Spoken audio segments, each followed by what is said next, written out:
He has spoken on the topics faith, family and freedom in Cuba, Belgium, Brazil, Congo, UK and all over the USA to crowds from 14 to 40,000. International leadership speaker, trainer and coach. Author of Learn to Raw Leadership, Attitude Hack, Live a More Excellent Life, 5 Battle Strategies of a Victorious Warrior. 2021 President's Lifetime Achievement Award recipient. Founding partner of the John Maxwell team. Toastmaster International Speech Competition semi-finalist. Founder of Tell It Like It Is TV, ThatGuyRocks.com and ThatGuySpeaks.com. Creator of Story Power TV, Transforming Grace TV, and Leading Leaders Podcast. Producer of 4 TV programs and podcasts for Liftable TV and World Trumpet Television as well as multiple social media channels. Please help me welcome J Loren Norris.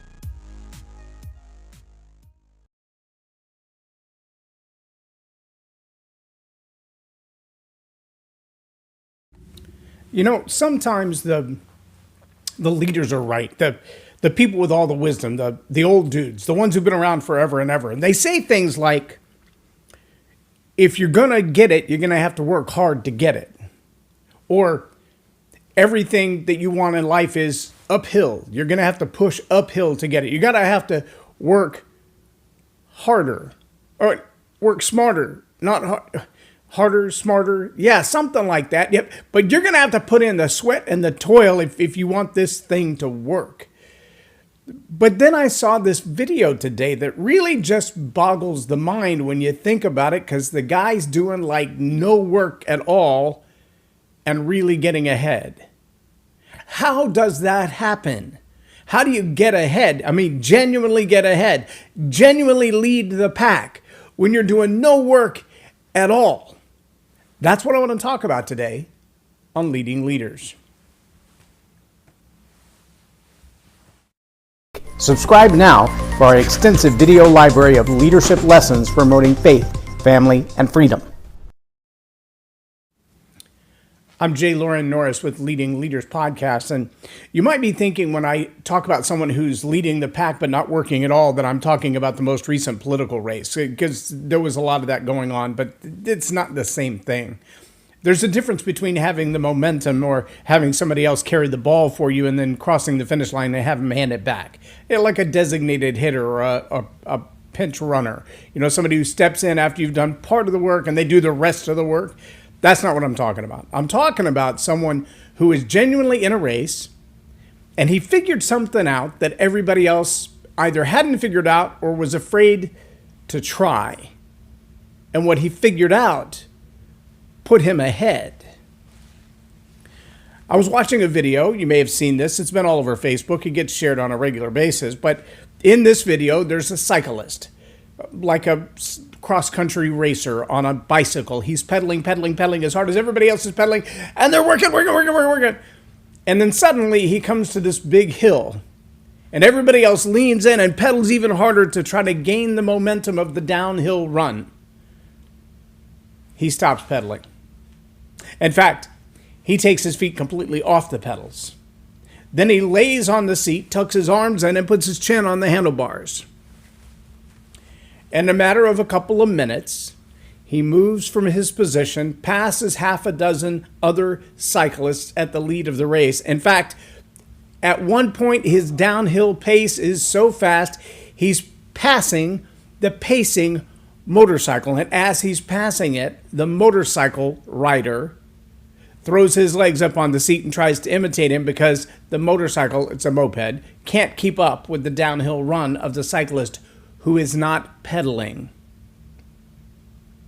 Let me say that again. The cyclist who is not pedaling. Now, you might think, what in the world does that have to do with leadership? I remember watching a demonstration in a class that I attended with James Malinchak several years ago. It's probably been 7 or 8 years ago. And he made this very valid demonstration. He said, you've probably heard people say, if you want to succeed, you got to work harder. But I'm going to tell you, if you want to succeed, even working smarter doesn't do it. Okay, so how do you demonstrate that? So he said, if I were to say I want to go from this room to the next room, I could walk over there and pound my head against the wall until the wall gives way and I find myself in the other room. And the harder I pound my head against the wall, the harder it's going to get to the other room. If I don't knock myself unconscious, eventually perhaps I'll get through the room. Well, if I'm not willing to knock my head against the wall, then I've got to use my fists or something else to get through the wall. I've got to work harder and harder and harder and harder and harder until the wall eventually gives way. Or I could work smarter and I could use a tool like this chair. And so he picked up the chair and imitated knocking a hole in the wall with the chair. He said, now you could do that. Obviously, I'm not damaging my head. I'm not going to break my arm. I'm going to knock a hole in the wall using a tool. I mean, using tools is the smarter way to accomplish things. Then I thought, yeah, he's on to something. You can work harder, pound your head harder, beat the wall with your fists, kick it with your feet, harder and harder and harder. Eventually you get through, but smarter, using tools. Well, yeah, that's kind of a duh. Then he said, but there's one other option. And that is to work right. Not harder, not smarter, but right. Not harder, not smarter, but right. Then he demonstrated walking 25 feet to the door that goes from one room to the other. See, I think there are a lot of leaders who feel like whether it's the next funnel or the next sales process or the next job interview or the next media interview or the next press release or public relations release or the next whatever it is that they've got to work so hard at. I've got to get that book out there. I've got to write that blog. I've got to shoot those 42 videos. I've got to create something new that's never been created before. And there are pathways to building my business. And there are pathways and they're all uphill. And success is always uphill. And if I'm going to get there, then I've got to go uphill. There's some truth to that. I mean, there's even old axioms and idioms that would say things like anything worth having in life is worth working for. Well, not untrue. Not untrue at all.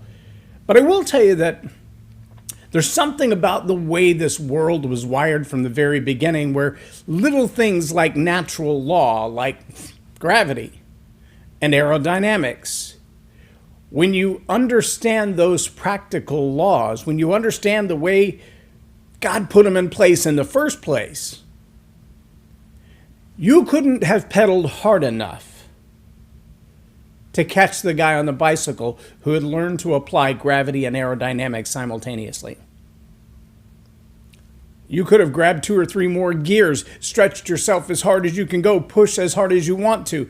But aerodynamics and gravity gave him the lead, and it was going to be really hard, if not impossible, to regain. So let me ask you the question as a leader in your business. You know your business well. You know your competitors well. You know the team that you lead well. You know the obstacles that are in front of you. You know them well. And you know that you're on a journey to succeed that's going to require of you some hard work. But have you taken the time to ask the question, what are the natural assets that I have, my own skill sets, the skill sets of my team? What are the things that I could be doing to work in the way of a natural path? One of the things that I see leaders do on a regular basis is they try to promote a salesperson to sales manager. Oh, sure, they've got the game of sales down, but does that mean that they actually have the game of management or leadership down? No, those are not the same thing. Being great at sales doesn't make you a great sales manager. You can work harder at it, but if that's not your natural gift set and the skills come very difficult to you, go back to sales. If you're the leader who's promoted somebody and found that they are not the great person that you thought they would be, then stop trying to work harder and work smarter. Put them in the place where they excel. This is called team management. That's called leadership. It's understanding what are the natural skill sets and the gifts that the people around you have and employing those skill sets. Like you would gravity together with aerodynamics to accelerate in a race with no effort. Dr. Caroline Leaf says, when you can do something that everybody else stands around looking at you going, holy cow, how do you do that? And you thought to yourself, I thought everybody could do that. That's your gift. Look, if you're a good leader, you spend time analyzing the performances of the people who serve alongside you and the people that you serve. And as you do that, you should be able to ascertain what is the gift set that they have that we could employ, like gravity and aerodynamics. You should be able to discern from a minimal amount of effort who's naturally gifted at what on your team, and then put those gifts in play. Maybe it even means moving them from one job to another job, changing their assignments or their expectations, changing their daily job activities. But as you do those things and move them more into their gift sets, their skills will come to bear, like gravity and aerodynamics. It's not a matter of working harder or working smarter. It's a matter of working right. Work with the natural things, the natural flow, the natural gifts of people. I can't tell you how many people I've seen, some of my coaching clients included, who have this determination to accomplish a certain thing. Maybe it's a dollar figure goal. Maybe it's winning in a certain industry. Maybe it's holding a particular job position or job title. And it's just not in their wheelhouse. It may be something that they desire to do. They may have an ambition to do it, but it's not in their nature. They're trying to take their natural bent and twist it like a pretzel into something else. They want to be somebody other than who they were made to be. They don't want to operate in their natural gifts. They want to be famous in a different way. Well, sometimes you've got to realize your greatest skill set is behind the magic curtain. Not out in the front, not with the spotlight in your face, not with the name and the title and the CEO of the position, but to be able to step back and go, you know what? I can lead very well from here. I'm glad to put the spotlight on 100 other people and let them be the superstars, because what I do well from right here. Not to say I couldn't do that, but I do this better than anybody else. I could do that, but I do this better than anybody else. When you're willing as a leader to say that and to say, what is working right in my life? What is the difference between working hard, working smart, and working right? Sure, you could pedal harder, you could find a faster bicycle, you could get longer cranks as long as they're within the specifications of the race.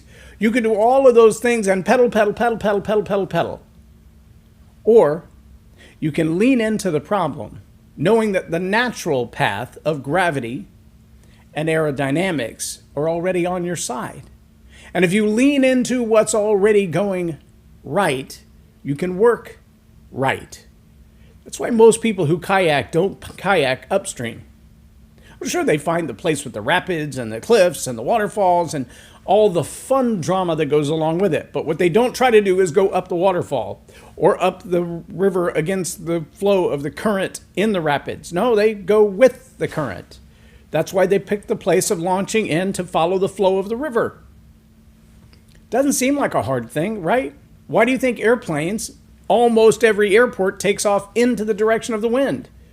And in fact, when they lay out the airport, they design the ends of the runway to follow the natural flow of the jet stream in the place they're building the runway. If the wind is almost always coming from the northwest, the zero position of the runway is faced to the northwest. That's where they take off. I think that's 17, is that? No, that'd be 35. They'd be at a 35-degree angle to the sun, not 360, because that would be the same circle, right? But 35.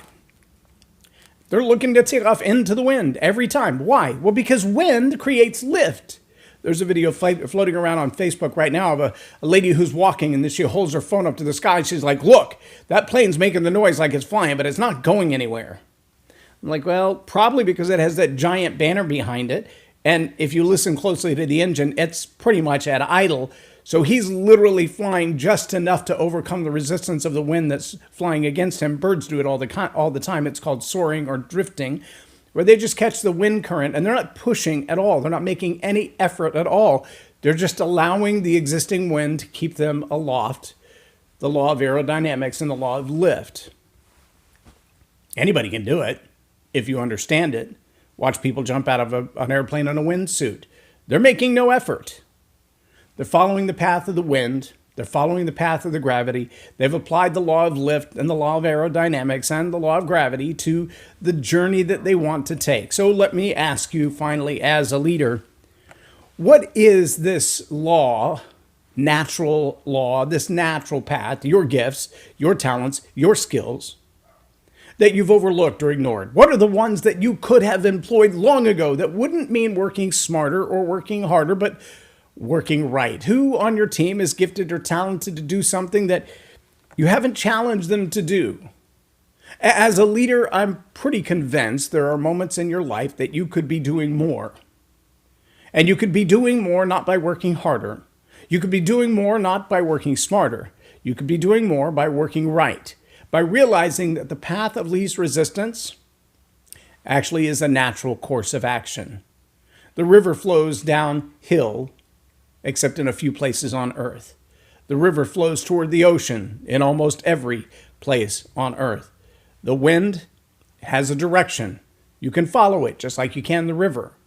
And if you will stop trying to go upstream like a salmon and follow the natural path, chances are you're going to find your path a lot less strugglesome. Yes, I just made that word up. A lot less cumbersome. How about that one? Now, let me also say this. There are a lot of fish going downstream, and there's a reason the salmon are going upstream.